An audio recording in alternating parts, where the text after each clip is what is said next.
අයිබෝවන් කියලා සාදරෙන් ආදරෙන් පිළිගන්නවා මිස්ටර් පොලිටිකල් YouTube නාලිකාවට වීඩියෝ 4ක් ගෙනලා තිනවා බලන්න ලෑස්තිමු.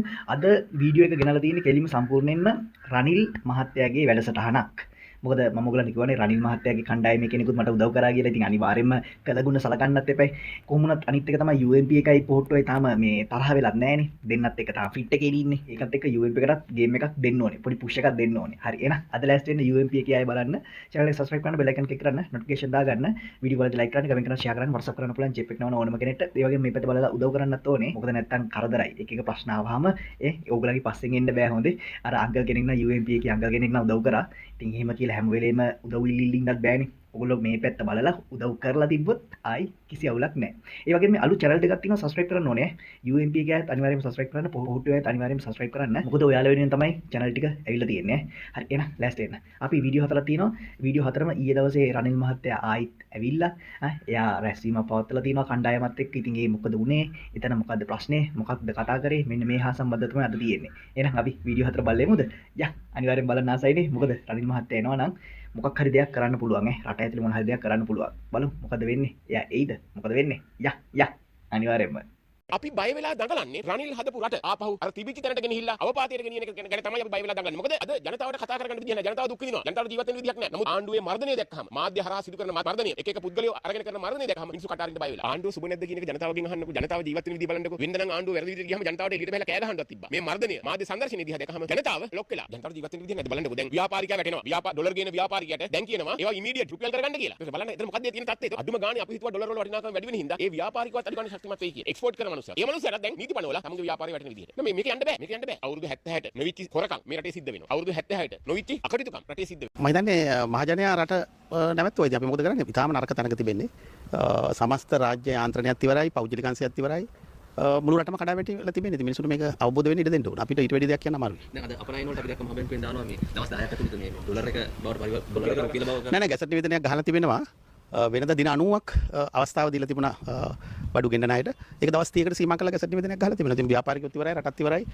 සමස්ත ජාතියම ඉවර කරලා තියෙනවා. ඒක අපිට කරන්න දෙයක් නෑ. අපිට තියෙන්නේ ආණ්ඩුව බිම දැම්මට පස්සේ කොහොමද රටේ ප්‍රශ්න විසඳන්නේ කියලා අපි ඒකට තමයි සූදානම් වෙන්නේ. විකල්පයක් ගේන්න වේද කියන්නේ? විකල්පයක් අවශ්‍ය වෙන්නේ නැහැ. අපි දන්නවා ඒක විසඳන්න හැටි. පරිමාර්ථය යයි. රනිල් වික්‍රමසිංහ මහත්තයාදී මහජනයා ගෙදර යන්නේ කොහේ? අපි බලමු ඉස්සරහට කොහොමද ප්‍රශ්න විසඳගන්නේ කියලා. ආයි ගෙන්නන්න වේද මේ දැන් ඩොලර් එකත් අපි මේ වෙලාවට බලමුකෝ මොකද්ද කරන්න කියලා.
මාස 3කට වැඩි ප්‍රමාණයකට පස්සේ අද උත්තරධිකාර සමග පක්ෂ ක්‍රියාකාරීත්වය සම්බන්ධයෙන් සහ ඉදිරි පියවර 80 වෙනි සංවත්සරයක් යන ජාතික පක්ෂයේ සාජිබෙත් එක්ක වැඩ කරන්නේ කොහොමද කියලා ඉස්සරහට යන්නේ කොහොමද කියන දේ හිතපු උදාහරණයක් කිව්වා. ඒක ආවද විපක්ෂයේ කටයුතු කරන්නේ කොහොමද කියලා කිව්වා. ඒ වගේ ගොඩක් දේවල් කිව්වා. ඉතින් එතුමා කොන්දත් බයිපාස් එකෙන් පස්සේ ශක්තිමත් කියලා පිළිලොක් කරා.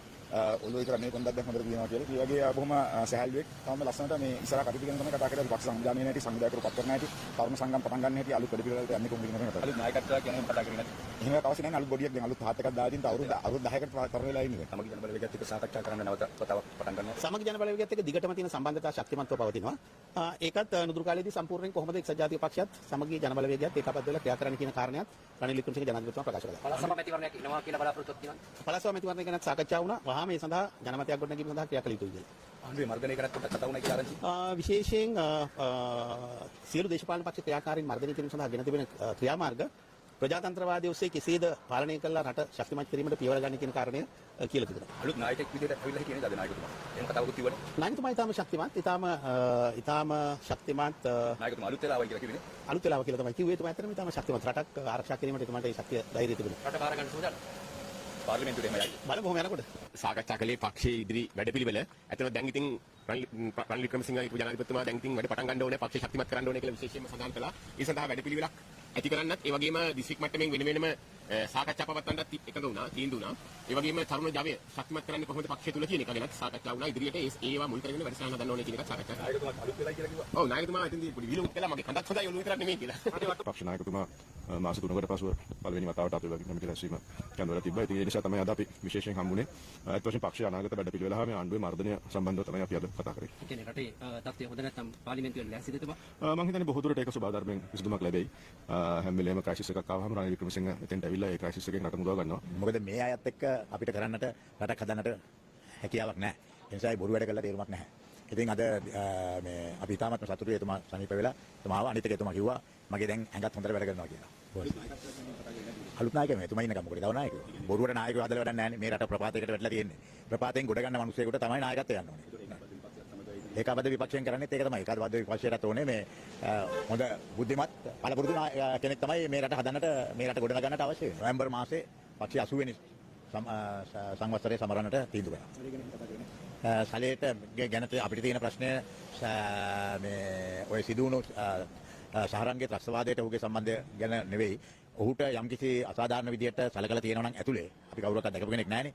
අන්න ඒක සිරකරුවෙකුට නරක විදිහකට සැලකීම වැරදි කියන එතන පරමාර්ථයෙන් තමයි අපි ඒ ස්ථාවරය ගන්න. ඉතින් ඔයාලා මොකද හිතන්නේ? රනිල් මහත්තයා නැගිටලා එනවනේ, ඇවිදගෙන එනවා ලස්සනට. එල.